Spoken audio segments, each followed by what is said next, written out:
Buenas tardes, hoy es miércoles 10 de abril.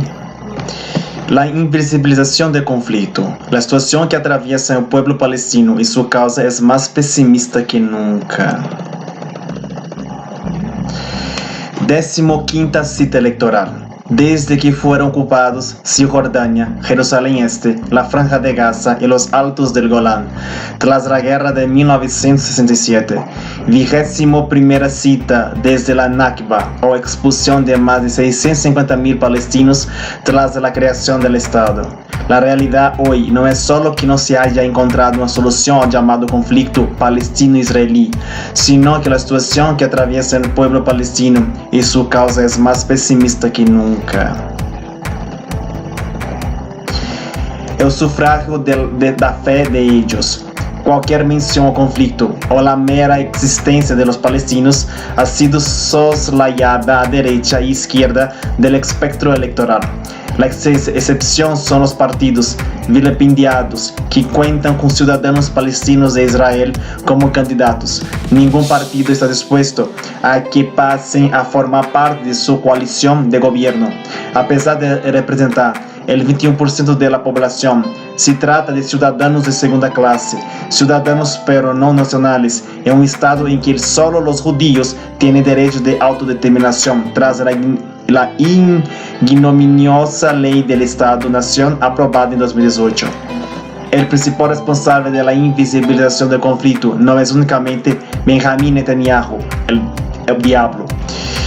El llamado principio de separación representa una máxima del Partido Laborista, bajo el que en 1967 se construyeron los primeros asentamientos o en la década de los 90.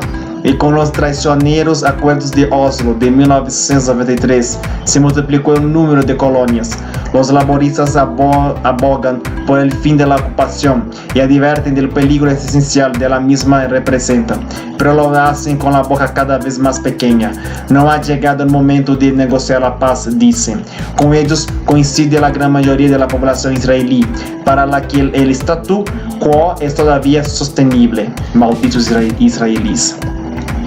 La gran esperanza de estas elecciones, el Partido Azul y Blanco, también abraza el principio de separación, pero reniega de iniciativas unilaterales, como sería el desmantelamiento de asentamientos, y se aferra a la necesidad de mantener un cierto control sobre parte de Cisjordania por motivos de seguridad.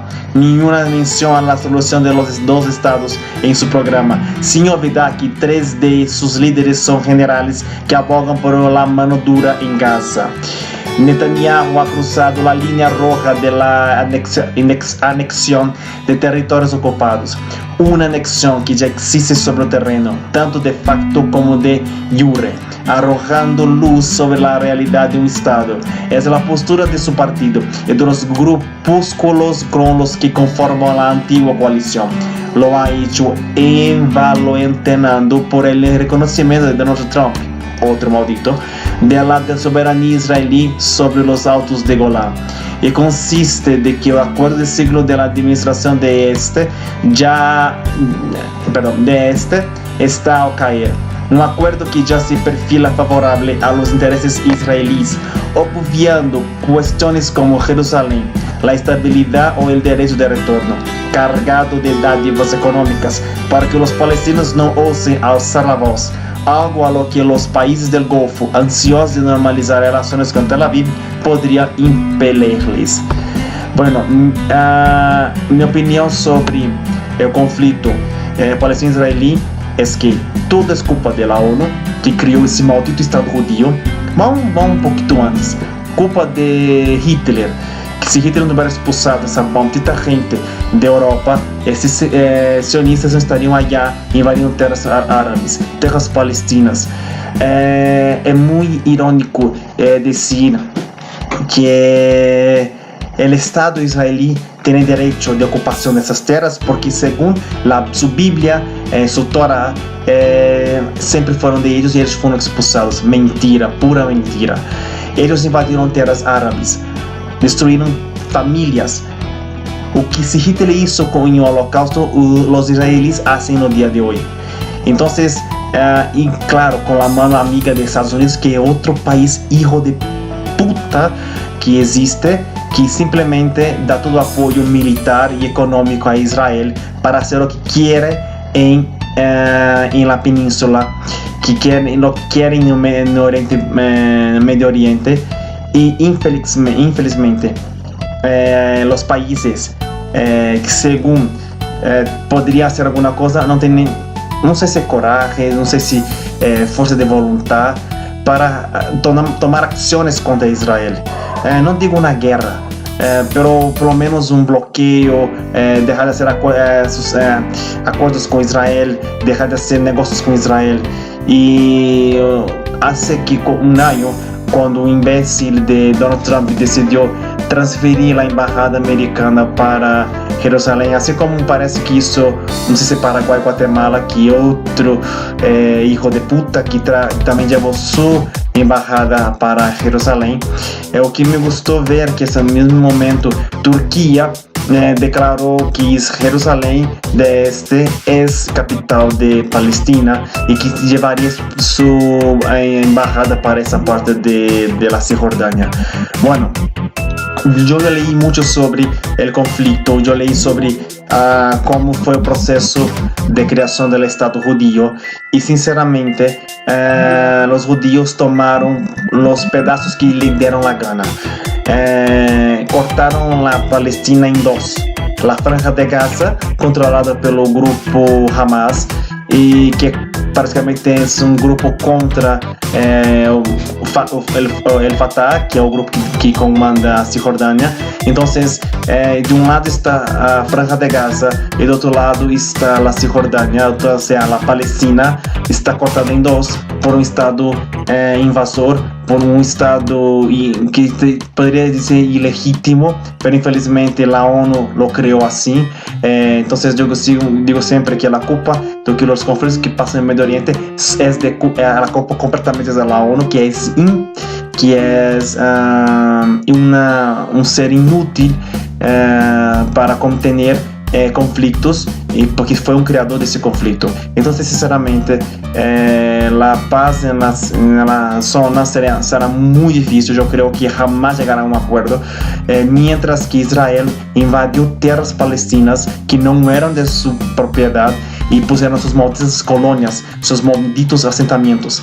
Cuando Barack Obama dijo que era contra de los asentamientos judíos, hizo eso poco antes de su mandato. Entonces, prácticamente un comentario fuera de lugar. Hubiera hecho eso desde que tomó el poder, pero no, prefirió dejar así. Infelizmente, con la victoria de Netanyahu, según las encuestas que salieron el día de hoy, su sueño, su promesa en los últimos días de campaña fue la anexión completa de la Cisjordania, o por lo menos en las partes donde hay asentamientos judíos. No. Será que a ONU vai permitir outra vez que tomam terras palestinas, terras árabes? Puseram um maldito muro, o muro da vergonha, pior que o muro de Berlim, separando, cortando boa parte de Jerusalém, para dizer que essa parte manda os judíos, outra parte manda os palestinos. Não! Se Jerusalém é uma cidade que não pode ser dividida, ¿con qué derecho tienen los israelíes de tomar la fuerza? No. En mi opinión, Jerusalén tiene que ser una ciudad independiente, autónoma, perteneciente a los dos países, a los dos estados, y que los dos estados, si quieren tener su capital, que tengan su capital ahí. Y listo. No pasaría nada. Sería una ciudad-estado, como existía en un tiempo de la Grecia, de la antigua Grecia, que era muy común, los ciudades-estados tenían su autonomía. Y esto debería pasar con Jerusalén. Y no querer que Israel tomara fuerza esa ciudad y hiciera de ella su capital. Soy completamente contra. Por eso yo creo que la paz en la zona será muy difícil mientras ese maldito viejo Netanyahu esté en el poder y ese maldito Trump también esté en el poder. Porque el conflicto árabe-israelí se presenta en los medios cual disputa territorial.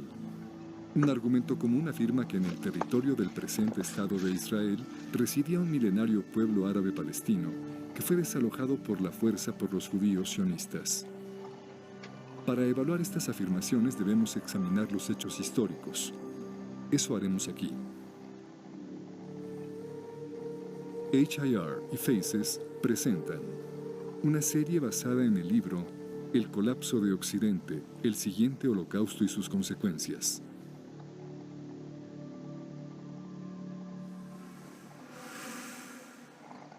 Fueron los romanos quienes, en el siglo II de la Era Común, primero usaron el nombre Siria-Palestina para Jerusalén y zonas aledañas. Era un uso incorrecto. En griego, Palestina quiere decir tierra de filisteos. Pero los filisteos nunca ocuparon más que una pequeña tira en la costa mediterránea oriental, incluyendo parte de la actual franja de Gaza, y habían dejado de existir hacía siglos.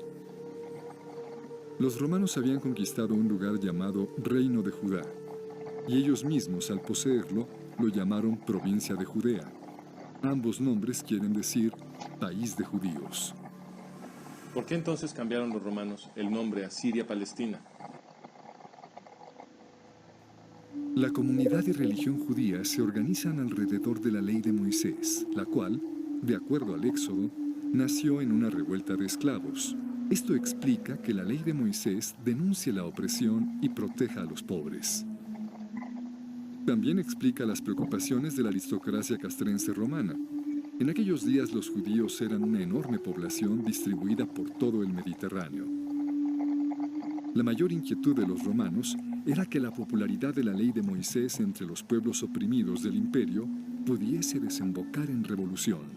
Para evitar ese desenlace, el imperio lanzó enormes matanzas de judíos que ahora recordamos como la Primera Guerra Judía, la Revuelta de la Diáspora y la Segunda Guerra Judía.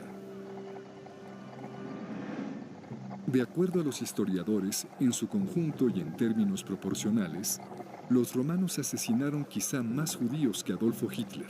Una vez concluido el genocidio, el emperador Adriano, luego de destruir Jerusalén en el siglo II, trajo griegos a poblarla y prohibió la entrada, so pena de muerte, a los judíos. La ciudad fue renombrada Aelia Capitolina y el área Siria-Palestina.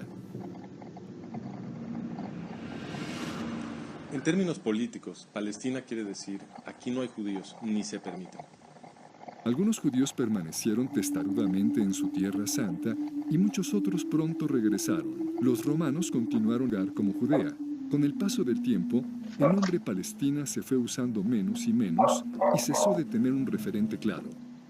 Bajo el Imperio Turco Otomano, amo de toda el área a partir del siglo XVI, no existía entidad administrativa o política alguna llamada Palestina. En el siglo XX, después de arrebatar Oriente Medio a los turcos en la Primera Guerra Mundial, los británicos revivieron el nombre cuando crearon el Mandato Británico de Palestina. Pero su definición final de Palestina, en 1922, comprendía tan solo una cuarta parte del área que ellos mismos habían bautizado Palestina apenas 2 años atrás. Semejante arbitrariedad apoya la queja del historiador árabe Philip Hitti, quien atestiguara ante el Comité Anglo-Americano de Investigación en 1946. No hay en la historia ninguna Palestina, en lo absoluto. Pero si el nombre Palestina es una creación artificial del Imperio Romano y más tarde del Imperio Británico, entonces ¿quiénes son los así llamados palestinos? Esa pregunta la contestó en entrevista con la revista holandesa Trouw Zahir Muhseen, jefe de operaciones militares de la Organización para la Liberación de Palestina, o la OLP, ahora mejor conocida como la Autoridad Palestina. En una entrevista que otorgó la revista holandesa Trouw, Muhseen explicó: los árabes somos un solo pueblo. Es solo por razones políticas que apoyamos nuestra identidad palestina con cuidado, pues es de interés nacional que los árabes aprendan a promover la existencia de un Estado palestino independiente en oposición al sionismo. Es verdad, la existencia de una identidad palestina está ahí solo por razones tácticas. La fundación de un Estado palestino es una nueva herramienta para continuar la lucha contra Israel y por la unidad árabe. En guerra tras guerra, los esfuerzos combinados de varios países árabes fueron derrotados por el pequeño Israel. Así que hacía falta una nueva herramienta, una estrategia de guerra política que combinara terrorismo con diplomacia para lograr lo que la campaña militar abierta no podía. ¿Pero acaso Zahir Muhseen está diciendo que la noción de un pueblo palestino con presunto derecho a la tierra del Estado judío fue simplemente inventado? La Constitución de la OLP parece confirmarlo.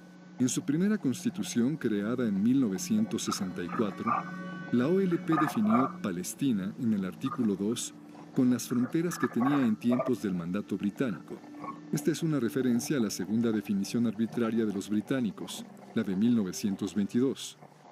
¿Cómo es posible que un poder colonial extranjero del siglo XX pueda definir arbitrariamente las fronteras de la tierra supuestamente ancestral de los palestinos? Pero la verdad es que la OLP ni siquiera adoptó real. La OLP afirmó explícitamente que Judea, Samaria y Gaza, los territorios que ahora reclama para su anhelado Estado, no eran palestinos. Artículo 24. Esta organización no reclama soberanía territorial sobre Cisjordania, en el reino hashemí de Jordania, ni en la Franja de Gaza. En 1968, la OLP reescribió su constitución. Esta vez la definición de Palestina ya no excluyó Gaza, Judea y Samaria, así que la OLP ahora sí estaba reclamando estos territorios. ¿Qué explica el cambio? En 1964, cuando la OLP escribió su primera constitución, Egipto estaba ocupando ilegalmente el territorio de Gaza y Jordania estaba ocupando ilegalmente Judea y Samaria. Pero entonces los árabes provocaron la guerra de 1967 o la Guerra de los 6 días, en la cual los israelíes capturaron los territorios de Gaza, Judea y Samaria, entre otros. Fue después de esto que la OLP reescribió su constitución en 1968 para incluir Gaza, Judea y Samaria en su definición de Palestina. Las fronteras de Palestina luego son flexibles y se redibujan para rodear con precisión nada más el territorio que Israel controla. En otras palabras, las fronteras de Palestina se escogen tan solo para que pueda ser usada como una herramienta para continuar la lucha contra Israel. Pero si Palestina es una invención reciente, y si lo mismo aplica para la identidad palestina, entonces ¿de dónde vienen los árabes musulmanes que hoy en día se hacen llamar palestinos? Hoy en día viven alrededor de 8 millones de personas en Israel, pero el estimado más confiable habla de 300.000 en la misma área en el siglo XIX. Estaba prácticamente vacía, y así la describieron los viajeros decimonónicos. Por ejemplo, a mediados del siglo XIX, el cónsul británico se quejó de que el área estaba vacía de habitantes. Cuando Mark Twain visitó el lugar, comentó que en el valle de Jezreel no se veía un solo pueblo 30 millas a la redonda. Y Pierre Loti, un autor francés, escribió luego de su visita que las ciudades y los palacios se habían vuelto polvo. En un estudio histórico, Karl Hermann Voss explicó todo esto como resultado de la conquista árabe-musulmana. En los 12 y medio siglos que hubo entre la conquista árabe del siglo VII y los comienzos del regreso de los judíos en los 1880s, Palestina fue yerma. Sus antiguos canales y sistemas de irrigación fueron destruidos y la maravillosa fertilidad de la que habla la Biblia desapareció para convertirse en desierto y desolación. ¿Y las pocas personas que ahí vivían, quiénes eran? Las identidades, algunas violentamente opuestas y ninguna de ellas palestina. También subsistían pequeñas comunidades judías en la mayoría de los asentamientos grandes y en los pueblos de la Galilea, y también había grandes poblaciones judías en Jerusalén, Hebrón, Safed y Tiberias. En Jerusalén, de hecho, los judíos eran mayoría. Un documento del consulado británico fechado en 1859 dice: los mahometanos de Jerusalén no exceden una cuarta parte de la población entera. En 1878, 2 años antes de que empezaran las migraciones sionistas, el sultán otomano lanzó una política de reasentamiento para atraer musulmanes, en su mayoría circasianos y argelinos. El historiador Arnold Blumberg explica: después de 1880, los empujes del naciente nacionalismo judío, del patrocinio turco de la colonización de musulmanes foráneos y de la inmigración espontánea de árabes atraídos por la nueva prosperidad de Palestina, cambiaron el carácter demográfico de estas tierras. En 1878, enormes olas de inmigración musulmana comenzaron a llegar a lo que había sido en esencia un terreno baldío. Es obvio que la mayoría de quienes ahora se llaman palestinos no tienen raíces milenarias en aquel lugar. Esto lo confirma el comportamiento de la ONU, pues ha definido al refugiado palestino como cualquier no judío que hubiese partido durante la guerra de 1948 y cuya familia hubiese residido en el área tan solo 2 años. Sin esta definición, la población de así llamados refugiados palestinos se reduce casi a nada. Ahora bien, casi todo mundo reconoce que los judíos sionistas se asentaron sobre todo en tierra yerma que nadie usaba. El propio rey Abdullah, quien participaría en el esfuerzo por destruir el incipiente Estado judío en 1948, escribió en 1946: «Me asombré de ver los asentamientos judíos. Habían colonizado las dunas de arena, tomado agua de ellas y las habían transformado en un paraíso». El rescate judío de la tierra produjo un resplandor económico que atrajo a muchos árabes de países vecinos buscando una mejor vida. Y estos engordaron las filas de quienes más tarde se harían llamar palestinos. Muchos creen, sin embargo, que los judíos sionistas robaron las tierras sobre las cuales se asentaron. ¿Fue así? Esa pregunta la contestó Haj Amin al-Husseini, padre del movimiento palestino. En 1936, Husseini, muftí de Jerusalén, lanzó su cuarta oleada terrorista contra los judíos del mandato británico de Palestina. La llamó la Revuelta Árabe. Esta violencia duró hasta 1939, encabezado por Lord Peel. Su misión era establecer lo que sucedía y por qué. Llamó a Husseini a comparecer como testigo. Sir Glory Hammond preguntó a Husseini si el problema era que los judíos habían tomado tierras árabes por la fuerza. Husseini contestó: «En la mayoría de los casos las tierras fueron adquiridas. Lo que pregunto es si fueron adquiridas por la fuerza, con compulsión, como si hubiesen sido adquiridas para uso público. No, no fue así. No fueron adquiridas por la fuerza. No. Pero entonces estas tierras que ascienden a los 700,000 dunams, ¿de hecho fueron vendidas? Sí, fueron vendidas. Pero el país fue puesto en condiciones para facilitar aquellas adquisiciones. No estoy seguro de estarle entendiendo. Fueron vendidas. ¿Quién las vendió? Los terratenientes. ¿Árabes? En su mayoría eran árabes. ¿Hubo alguna compulsión para que vendieran? Y si así fue, ¿de quién? Como en otros países, hay gente que se ve forzada por las circunstancias, las fuerzas económicas, a vender su tierra. Los terratenientes árabes que según Husseini habían sido forzados a vender sus tierras eran los Efendi, los grandes señores feudales de la zona. Ellos hacían lo que les viniera en gana. Nadie los forzó a vender. Y vendieron sus tierras menos productivas a precios altísimos. De hecho, la familia del mismo Husseini, terratenientes Efendi de primerísimo orden, lucraba tremendamente con estas ventas.